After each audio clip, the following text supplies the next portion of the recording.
On today's show, how to get the most from your live streams.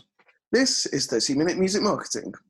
30-minute music marketing for musicians who want to get better at marketing their music. Hi, I'm Greg. Hello, and I'm Sheldon, and this is 30-Minute Music Marketing, the show for independent artists and DIY musicians who want to get better at marketing their music during a lockdown. Yes, it's very much locked down at the moment. It is. I don't think it's going to be unlocked for at least another couple of weeks yet. But if that's for everybody's safety, Greg, then that's fine.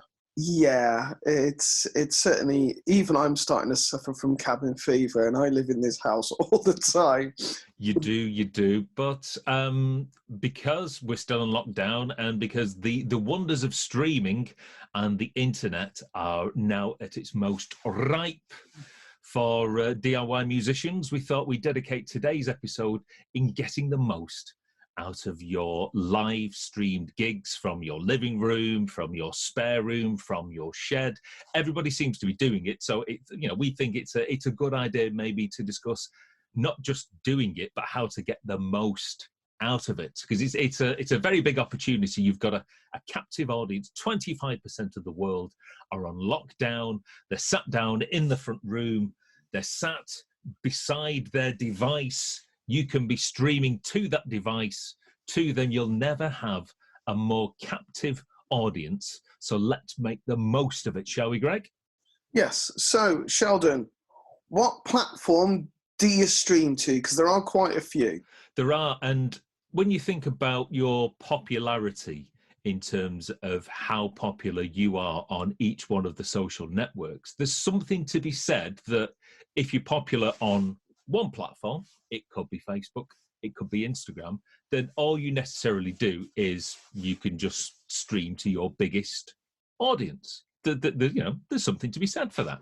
Yeah. There's also something to be said for using one of these services that allows that external service to go into OBS or whatever sort of broadcasting software you might be using it, and then redistribute it to multiple platforms at the same time. Now, there's a couple about. The one that I use at the moment is called Restream, and maybe we can put actually that Restream in the show notes. They have a free service which is pretty good. Now, I think for free you can stream for something daft like up to 30 different sort of platforms at once, most of which I'll have to confess I've never heard of.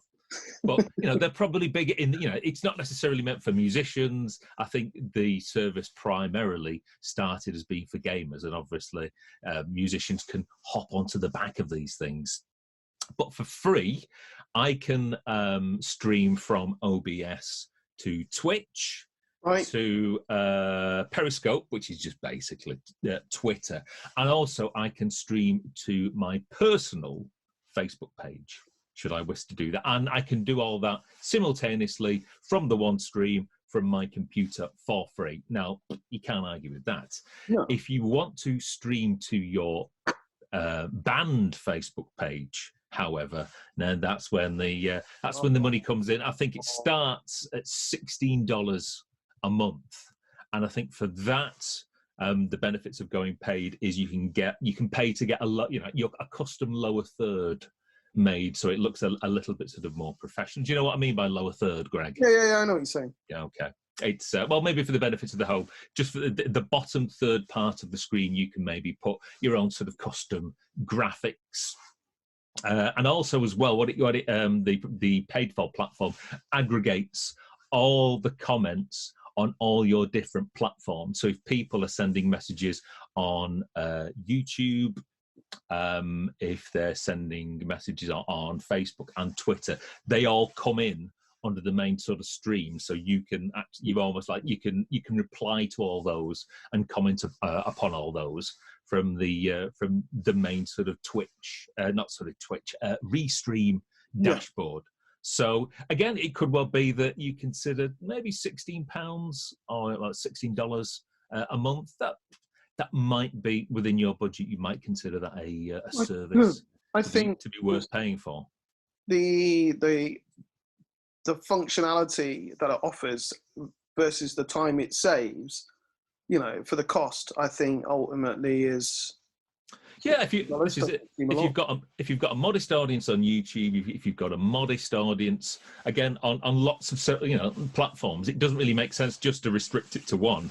And it may well be that you squirt it out to everywhere. If, however, you've got 90% of the people on social media on just one platform, which is maybe sort of say Facebook, then maybe Facebook is all you necessarily need to stream to.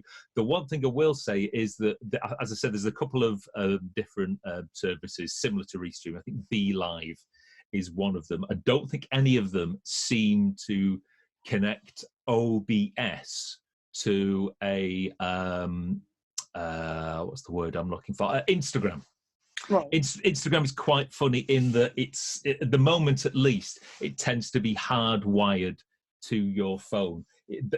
I have found one service which is free, which is called yellowduck.tv. Again, we'll stick that in the show notes. And what that does is that connects up with OBS and enables you to stream from your computer to just Instagram alone.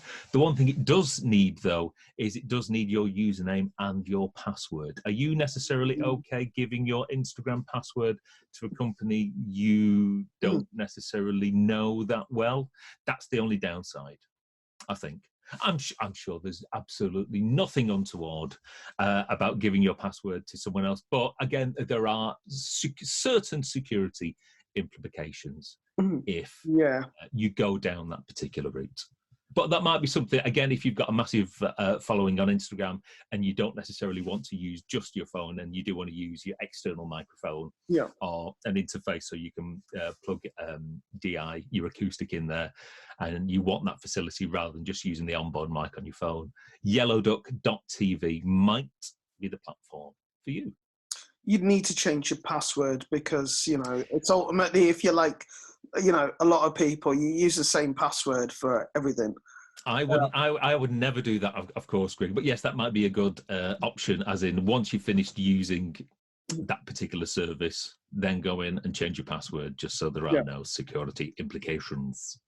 So there are obviously quite a lot of streaming options, as you just talked about. Yes. At least suggested ways to be able to utilize as many of them at the same time. Mm-hmm. So when is the best time to go live?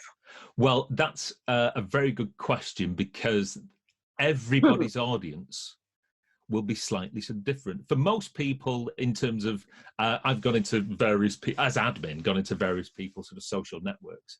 And what used to happen is, do you remember when, we all had jobs and people went to offices and places of work and then came home? You remember that, don't you, Greg? That is, those were hedonistic times, days. A dim and distant memory. So it used to be sometime in the evening for most people. That was when the majority of your audience would be online. Not necessarily. I know a couple of musicians whose fan bases are of an older persuasion, shall we say 50 plus, and their audience seemed to congregate online around about 3 to 4 p.m. for some strange reason. So what I would normally say is it would normally be sometime in the evening.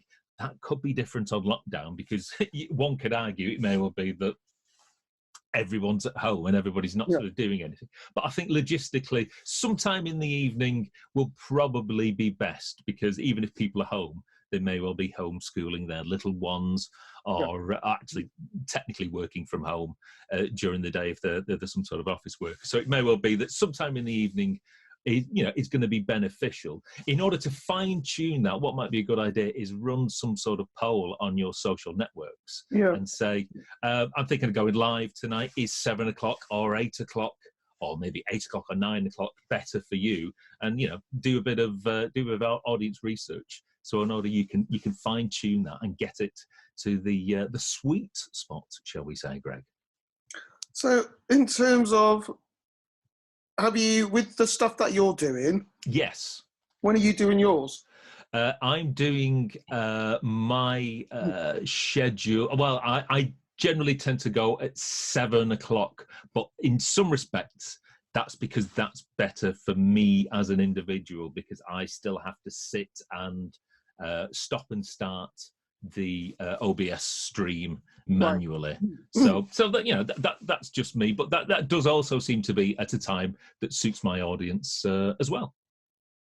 So in terms of, do you still promote these things in a traditional way? You certainly do. Now, here's something. I was on a Facebook group for sort of independent musicians, and somebody, again, this is just anecdotal. Somebody said they'd gone live twice recently. The first time they didn't do any sort of promotion. They just did that thing whereby I'm a bit bored now. I'll go live. Didn't bother telling anybody. Apparently 3 people showed up to the live stream. The second time they did the traditional thing of actually publicizing it, made sure that their audience was aware. 600 people turned up. And again, that's sort of anecdotal, but it at least illustrates the difference that you can make. So let's think of it as any other gig. You know, it might be a gig in your living room, but let's think of it like any other gig. So the more you promote it, the more chance that there will be that people are there. So first thing you can do is Facebook event. And even if you do these weekly, let's start creating individual Facebook events each and every week. Facebook has now got a very good live tab / interface. I don't know whether it might actually be worth sharing my screen at the moment, he said, having never done such a thing. Hopefully this might appear on your... We're using Zoom, aren't we? We are using Zoom. Now then, Greg, can you see... yes, I can see your schedule and your... so this is your bands. The only thing that's really funny is the fact that I'll be there trying to, scroll through the page thinking it's like... Yes, you can't scroll through the page, Greg, and neither can the people at home. And obviously, if you listen to this on the podcast, you might have to go to our YouTube version of the show. But if you, normally when you go to Facebook and you get options as in, do a post, upload a video, one of the buttons is live. And if you press live now, you get to this particular menu where you can go live straight away. Or more importantly, you can schedule a live video at a date and time of your choosing. And that will create a post, sort of, a notification post on your Facebook wall, which will allow people to even set themselves a reminder, because I think Facebook is realizing that more people are using software such as OBS. What it generally tends to do is it sees how people use the platform and how external companies use the platform, and then basically robs the best ideas for itself. So you can even get an embed code for your if you're going live on Facebook, so you can even have a page on your website which will allow you to, this is it. And so you get the option there to get your streaming key again if you're using sort of OBS. So there's plenty of different ways. I like the fact it says that they're valid for 7 days. Yes. So once you start to preview the broadcast, you can have up to 5 hours to go live. And, your audience will get a notification that you're going live. You'll get a reminder as well, just to say, don't forget, you're going live in half an hour, sunshine. Right, let's come out of there. So Facebook events, you can put it as a gig on your website. You can send an email to your mailing list to say, right, Monday night, 7 o'clock, I'm going live from my living room or live from a kitchen, live from my shed. Make sure you let people know that way. Bands in Town has had to pivot. And Bands in Home. Bands at Home, you can notify your followers on that particular platform that you are about to do a live stream. On your Instagram stories, you can have a countdown sticker to give people a real-time countdown till when you go live. So there's lots of things that you can do. And obviously, whichever social media platforms that you are on, you can just do intermittent post from the time of maybe you announcing the stream to actually when you go live. So I've seen that these virtual tip jars. Yes.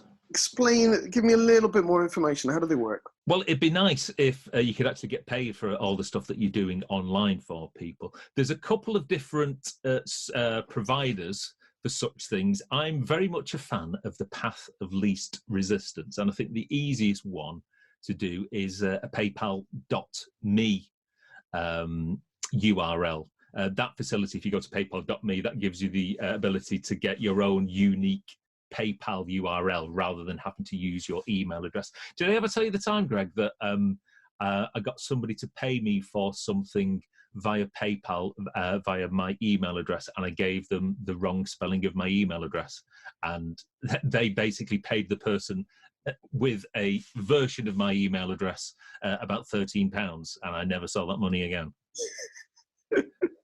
I emailed the person with the actual misspelt email and just said, you've just been sent some money that was meant for me. You couldn't possibly give it me. I never heard from them again. Was that anything to do with Kickstarter or anything like that? No, it wasn't. It was just some funds that I was going to have coming my way, just a modest amount. And, I could have asked for the money again, but I just thought, let's write that down to a bad experience. So something like a PayPal me. So, for example, you Greg, could have paypal.me/Greg HM, for example, or maybe your band or your professional artist name, and you could use that within the main body of your sort of your stream, and you could use that whenever you're going live to say to people, and you can mention it during the stream. You can just say, if you can help me out, if you can throw a couple of dollars or a couple of pounds my way. Yeah. The link is in the title of the post. Have you really seen people write this down on a chalkboard or on a The one thing I've seen is that people have used chalkboards and whiteboards, similar to the way that I've got my my yearly calendar, although my yearly calendar now, my wall planner, that's gone up the wall. But the one thing I've noticed is that it could well be that I'm just going a little bit blind, and I do need my glasses. I think the glasses are downstairs. But I can never read these things. So I think your audience at home, because people forget that 90% of people who will be watching your stream will be watching it on a mobile device. And I just think scrolling your PayPal link in, on a chalkboard that might be on a wall some distance behind you is going to be quite not necessarily illegible, but difficult to read for a lot of people. So if you put it in the actual title of your live stream, so whenever anybody logs on, it's there front and center.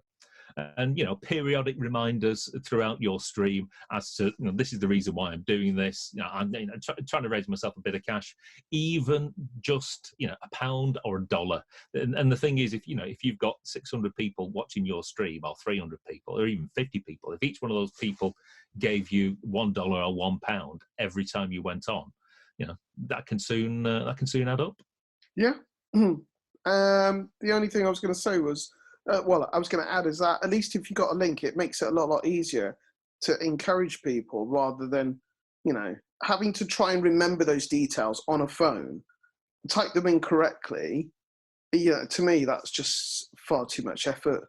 Yeah, and I think the next thing I wanted to say is give yourself, when you're actually going live, a short, snappy sort of title. Don't title your live stream, "This is me going live from my kitchen. I'll be playing songs from Queen and from Taylor Swift." Just go, Friday Night Live with me or whatever, and then put your PayPal link. The one thing you don't want is a long list of text, because what tends to happen is with long post titles, certain, especially Facebook platforms, will hide things that's below the fold. So you don't necessarily want your PayPal.me URL below that fold and not actually visible to anybody who might be logging on or catching your live stream. So looking at, you've mentioned here, I am referring to notes, as you put so am I. Hustle that link. What do you mean? Hustle that link. So if you've got an additional person in the room with you, it could be your spouse, it could be your significant other, it could even be one of your children who are probably more adept to the social networking thing than you. And if you can, once you go live, you'll be given a particular stream, or you may well be get given a specific sort of URL, rather than just having yourself, rather than just broadcasting to your immediate fan base. If you can have somebody spreading that live URL to as many relevant places as possible, then you're going to increase your available audience. So it may well be that you want to post that URL.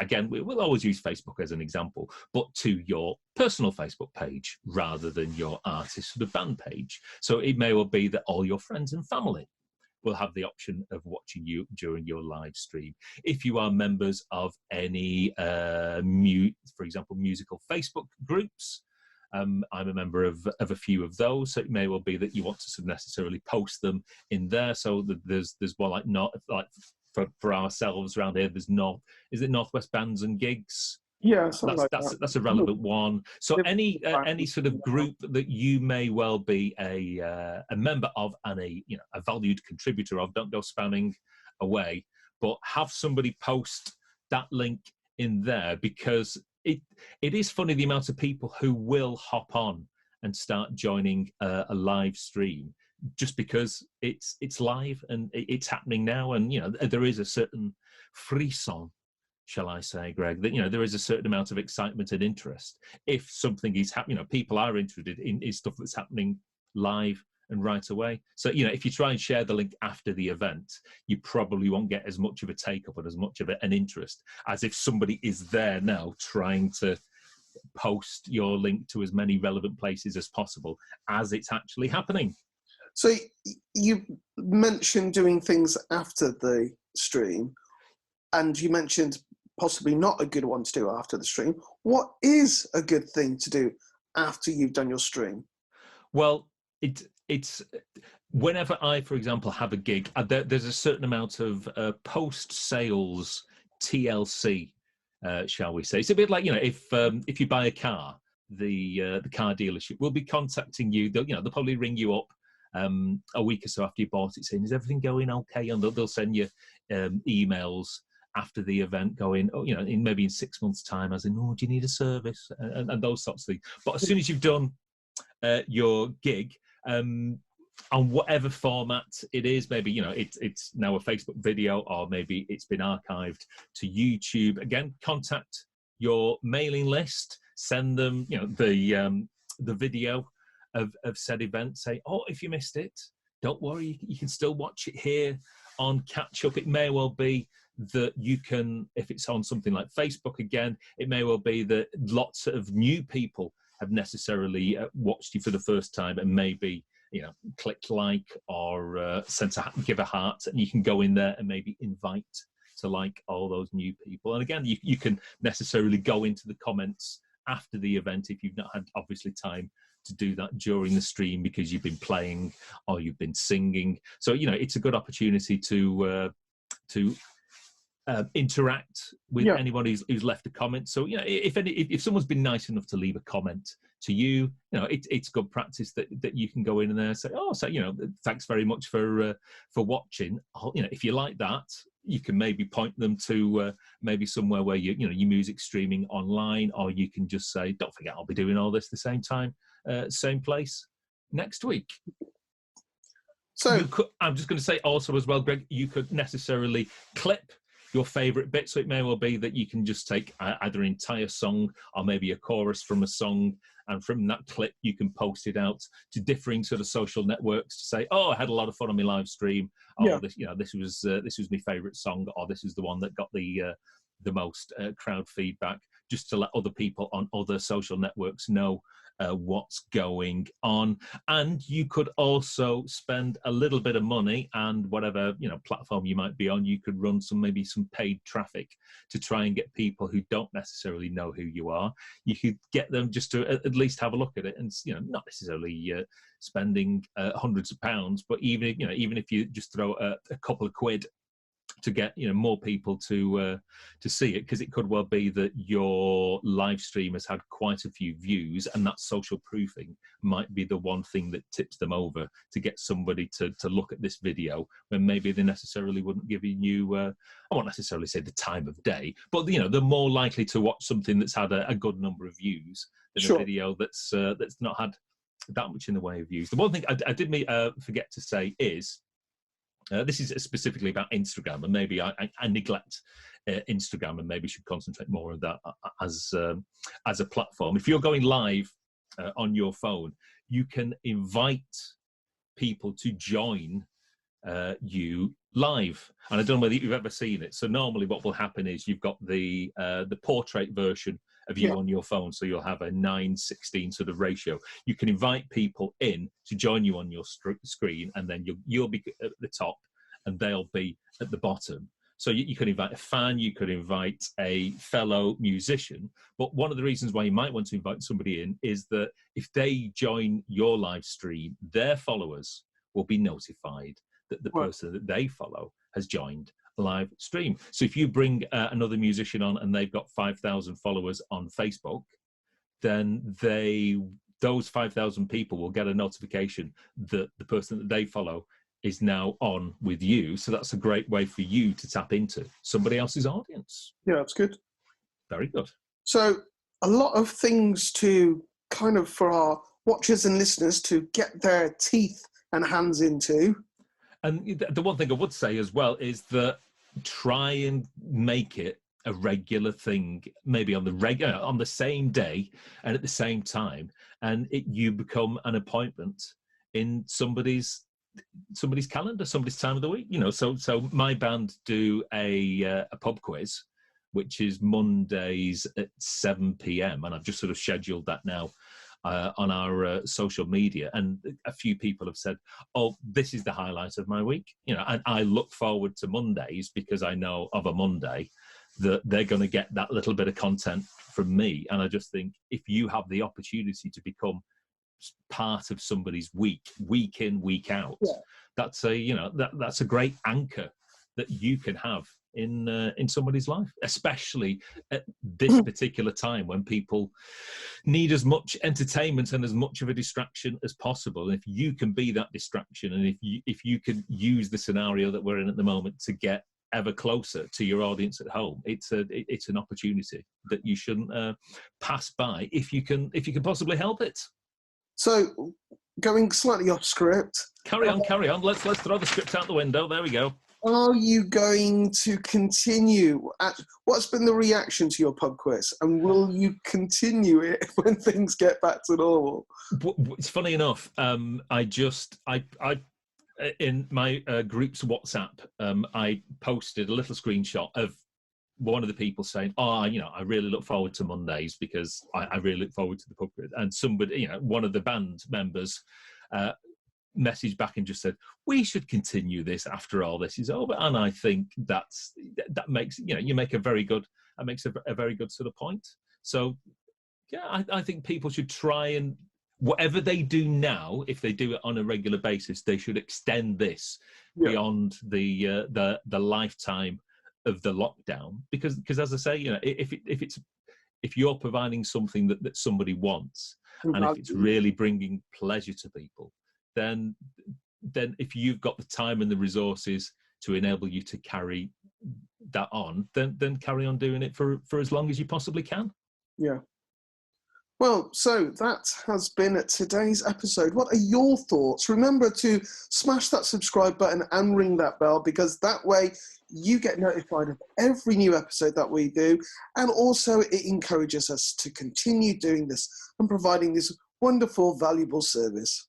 It does indeed. And so I've upped the production values at my end, which you won't be able to notice on the podcast, although you might. I'm using a condenser microphone, and I bought myself a lovely little light ring, which is...